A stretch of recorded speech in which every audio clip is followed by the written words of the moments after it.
ভারতের কলকাতা নিউটাউন থেকে সংঘবদ্ধ ধর্ষণ মামলায় আওয়ামী লীগের ৪ নেতাকে গ্রেফতার করেছে শিলং পুলিশ।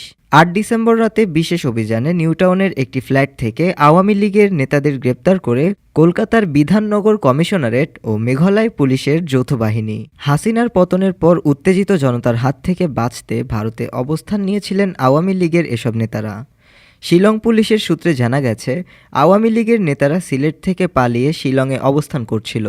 এ সময় তাদের আবাসস্থলে ধর্ষণের ঘটনা ঘটে।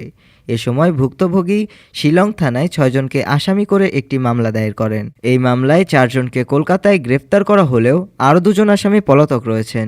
কলকাতা ও শিলংয়ে অবস্থানরত আওয়ামী লীগ ও অঙ্গ সহযোগী সংগঠনের একাধিক নেতাকর্মী বলেন, আমরা যতটুকু জেনেছি, সিলেট মহানগর যুবলীগের সহসভাপতি আব্দুল লতিফ রিপন ও মহানগর আওয়ামী লীগের সদস্য ইলিয়াস আহমেদ জুয়েল এ অপকর্মের সাথে জড়িত, কিন্তু একই ফ্ল্যাটে তাদের সঙ্গে থাকার কারণে বাকি ৪ জন আসামি হয়েছেন। ডেস্ক রিপোর্ট, আজ বার্তা, ঢাকা।